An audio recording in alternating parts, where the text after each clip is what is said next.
if you had an album that you had to choose, one album that changed your life, what would it be? One album that changed my life the most would probably be A Farewell to Kings, Rush. Just because that is really what created my. It's not even a desire. It's an overwhelming urge to play bass. So right on. Yeah. So I'm gonna say that, and with a close backup being Elton John, Captain Fantastic, because that is the record that made me want to become a musician. In particular, at that time, a guitarist. Although I didn't know the difference between guitar and bass. Okay. So I think I learned some of both from that. And when I went back, of course, Dee Murray is one of my top 5 favorite bass players of all time. Absolutely. From Elton John group there. But yeah, so that I would say both of those records. Okay. Because and they're similar time frame. Yeah. I got within a few years of each other. Elton John record I bought myself. I just knew I liked Elton John. A couple like songs on the radio and stuff. I listened to the radio a lot as a kid. So it was before I started playing. So I was probably 10 years old, 9 to 10. Mowed a couple yards. Went and I didn't know what to buy. I just liked the cover of the Captain Fantastic one. Didn't know any of the songs. But when I put it on, man, I'll never forget it. I listened to that song Captain Fantastic, and it starts out with the acoustic guitar and mellow. And once Davy Johnstone's guitar kicks in, which I'm assuming is a Strat and a Marshall. That's what I feel like it is. I don't know. Right. I'd have to ask. I'll send him a text later. Sure. But because I thought I probably wanted to play piano, but as soon as I heard that, I'm like, I want to play guitar. And it's like that sound drug me into what I would consider rock music, in and of itself. Definitely. And then, I quickly realized I wanted to play bass after that. It wasn't long. I started playing guitar and then heard Rush, and that ruined me. Thump. Once I heard Rush, I was ruined, For sure. What about you, Jet? One album that has changed your life? The one that changed my life the most would probably be Meet the Beatles. Okay. When I was a little kid, I had, of course, the Disney albums and all the kids' albums, because that's what we had when I was little. I'm very old.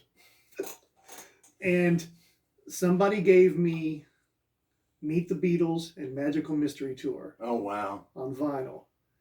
And as soon as I listened to them, especially Meet the Beatles at the time, when I was really young, it just changed something for me.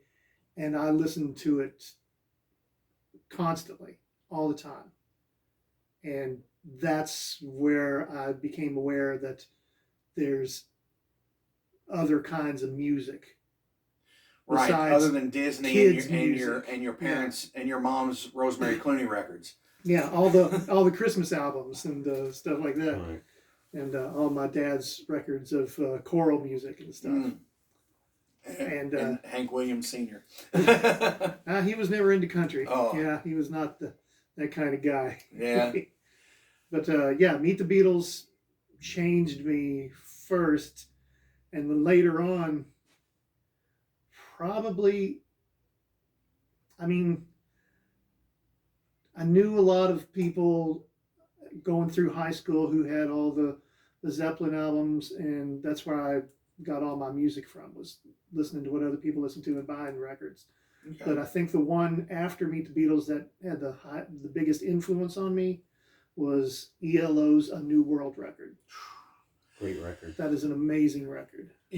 Jeff Lynne is completely on another level. Oh, yeah. And, agreed. And I made a post a few years back about ELO being a guilty pleasure, and everyone proceeded in our mutual friends circle. We're like, the hell's the matter with you? That's not a guilty pleasure. They're awesome. I'm like, wow, I feel really good that everybody agrees with me on this. Love ELO. Yeah, they're great, and just anything that Jeff Lynne has touched has been amazing. Like the Traveling Wilburys, he played on Tom Petty's solo albums. Yeah. Produced a lot of stuff. Produced a lot of stuff as well. Insanely good. To branch off on that, and I think you might agree with me on this one too. Which I think 2 records each is enough, but the one record that made me, I think, gravitate towards heavier music, as opposed to like Sabbath. I mean, I love Sabbath, but like heavier music that I seem to like now is Nazareth, Hair of the Dog. Oh my gosh! And when we would play Nazareth, Hair of the Dog over and over again. We'd play Stars over and over again. Yeah, I have those records. Nice. Hair of the Dog, it's just a perfectly written record. It is, start to finish. And again, there's so many good songs on it that back in the day, I think, the way I've always equated music is you had this thing in the 50s and 60s that were single oriented.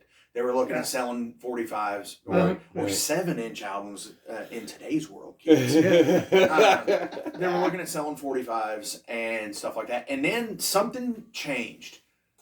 And I think it was the hippie movement. The hippie movement came in and album rock. Album rock began to exist. And FM radio started changing. Yeah.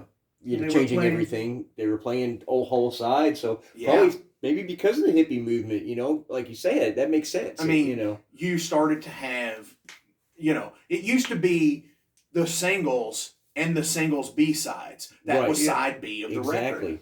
And then records started to be written like, this is how the order we would like these to go in. Yes. And I think people like Ian Anderson, really affected that. Yeah. Because if you look at Black Sabbath, they're the same way. They're still, especially on the first album, they're still very much in that, there's the single and here's everything else. Right. Because there's extra tracks on there that are not split.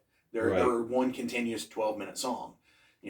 So when the album rock thing came in, that's where I think you get bands like Nazareth and Molly Hatchet, Jethro Tull, Rush. And then there was like an album that kind of turned me because I was into all the hard, the Sabbaths and the really metal bands like that are like early metal. But then one album came out and kind of caused me to pivot to like, oh, that's cool. Was Spiritual Healing by Death. Oh yeah. Dude, that album without a doubt is amazing. Definitely. Without a doubt. And I mean, every Death record is amazing. That's the first one that I heard. I guess, you turned me on to that one. And of course, like I said, being in the generation after that, the first Death album for me was Leprosy. Oh, Leprosy's awesome. Yeah. And just like you go back and you look at Scream, Bloody Gore, you look at Spiritual Healing, you look at Leprosy, and Leprosy is the only one I don't have on vinyl yet. Really? I have all the other Death records. I even have like the one of the last live. No, man, they're the reissues, but they sound great. They've been remastered. Actually, they might sound better than the original. Yeah, for sure. Wouldn't surprise me. That's a band. What was that? That was like late 80s, right? So records were phasing out, so they weren't necessarily 85 or 86. That's what I'm thinking. Yeah. I could be wrong. Don't quote me on that. Yeah, because that seemed like Spiritual Healing was people like, are gonna crucify me over that for not knowing. 88, 89 for Spiritual Healing, maybe, or 90 at the something like that. Yeah. So I heard somebody ask on something the other day, if you could only listen to one song for the rest of your life, what would it be? Oh yeah. Oh wow. One single song. I've thought about this, so I have an answer. One song for the rest of my life. Wow. That's a tough one. I had to think about it for a long time, like for a week before I've settled on it. I thought about it for 30 seconds. Really? At the most. Wow. Honestly, it would probably end up being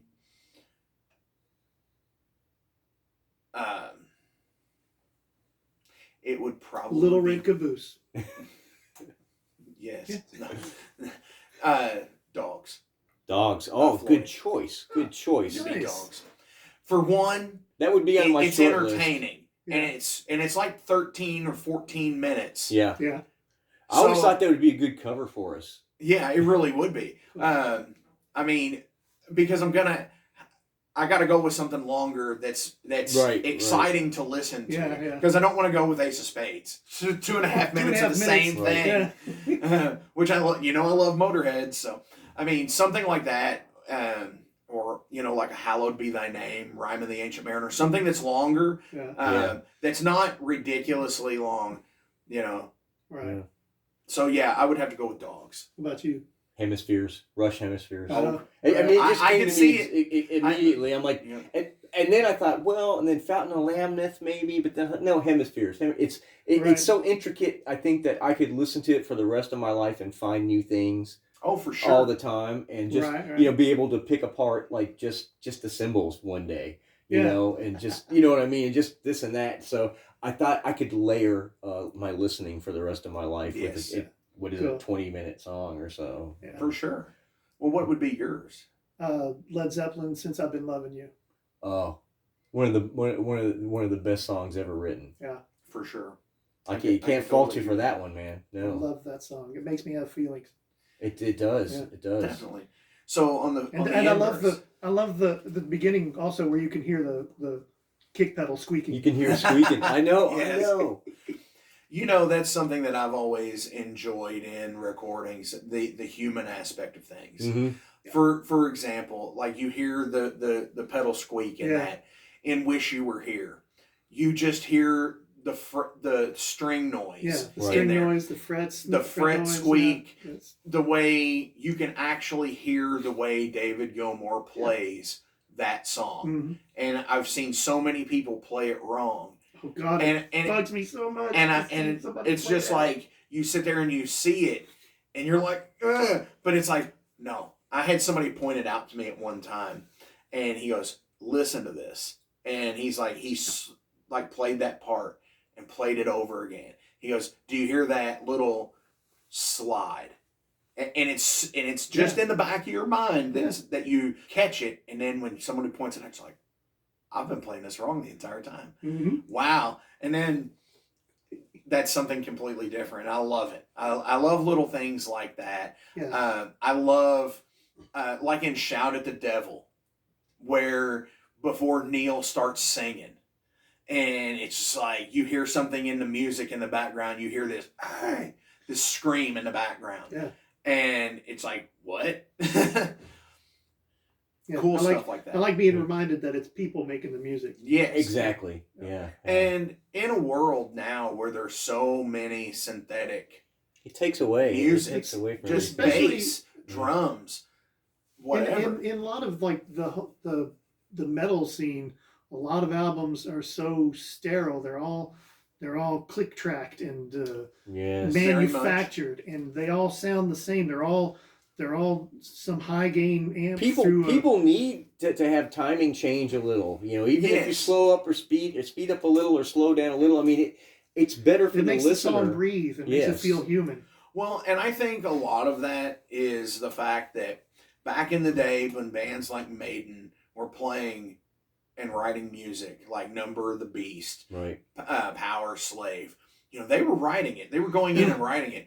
And then they when to get to the studio, they had played it so many times that they were machines at that point. They Well, just knew. Yeah, it. but even on Right. those albums, you can tell that When- they are.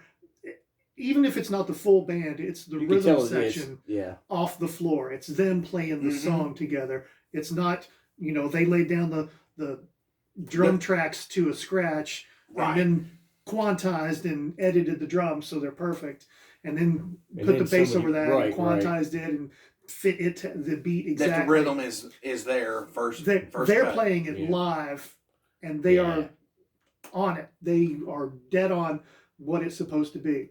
For sure. Yeah. And I think that's a big thing that where the difference between independent music and professionalism in music, like the professionals, the big touring acts, the Metallicas and the Rushes and everything, is when you seriously look at the idea behind doing an album. Of course, we're going to do it until we feel like it's the best take that we've ever done. they're going to do it 150 times and choose which is the best take that they thought they did. Yeah. You know, and seeing the way like Metallica releases these box sets now with all these like take 37, take 92. Yeah. It's, you know, that's a big deal. And it's like, that's the reason why things like Pyromania and the Black Album and, you know, all these big albums that came out took so long to record. Yeah. It's because they really spent a lot of time and a lot of money on those. A lot of money. A lot of money. Yeah. $1 million albums to make. Yeah. We like to, honestly, we like to get like we record bass and drums together live. Oh yeah, all the time, I've been Kenny in and I. here for that. I know. We like to get it within 2 to 3 takes of not knowing it. I think it gives something better. It's kind of like, you know, the way David Bowie used to do things. You know, he'd teach him the song, they'd practice it once, and then he wanted to record it. Right. And he wanted to keep that because it's fresh. And I've discovered that oftentimes the first take or one of those once you learn a song is the best. And we don't, as far as the we'll rhythm section. We'll rehearse, you know, before we start recording. Yeah. Once we've written something, we'll rehearse it, you know, for a day, playing it over and over again, like 5 or 6 times. Yeah. Right. But then And then record it. when we record it, we'll hit record, and if the first take is good, we'll think maybe we should do another take.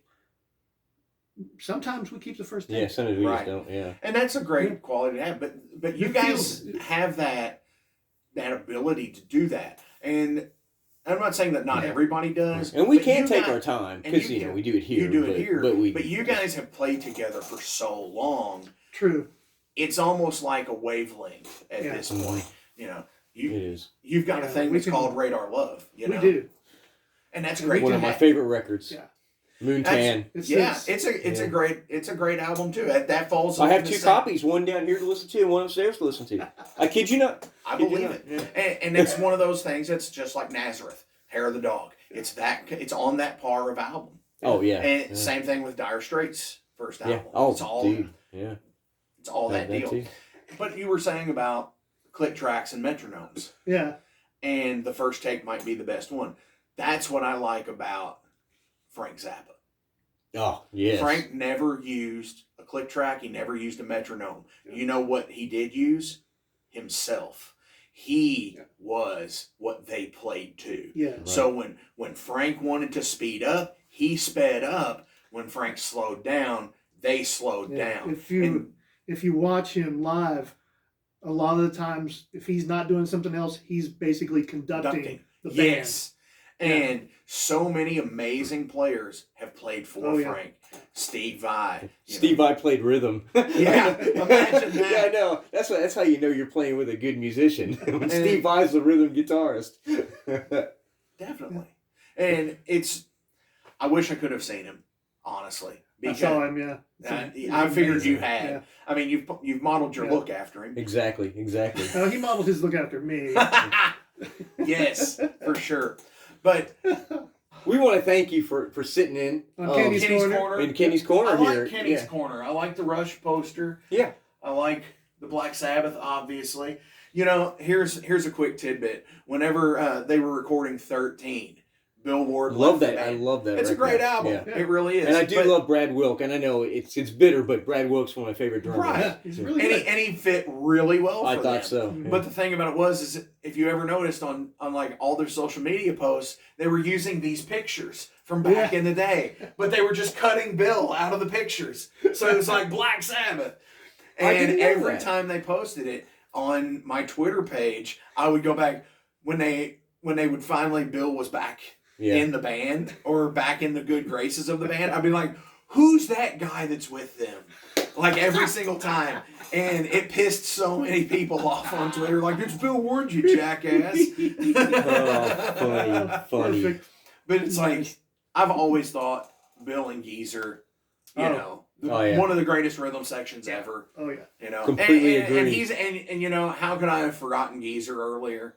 But in the bass player question, you know, Let's there's make so him your many good seventh. ones. Well, number 7, I mean- Geezer Butler. Geezer was definitely in there, but Jet, Sean, Thank you all for having me on Kenny's Corner this week.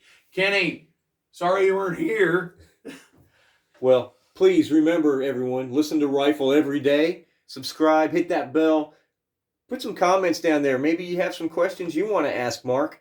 We might be able to get them to him. We could forward them. I think there's technology to do that. Absolutely. And I will go ahead and say this. If you do have any questions for me, send them to these guys. I do a podcast called The Metal Forge. It's every Friday at noon Eastern, and I have new guests every single week. Tune in, click the like, share, and subscribe at metalforgeradio.com. It's available wherever you get your podcasts. There you go. And these guys have been on there a couple of times. We have. Listen to those for sure. They're the best ones. Definitely. I'll include a link below. Oh, Perfect. Do. Well, most importantly, guys, rock on.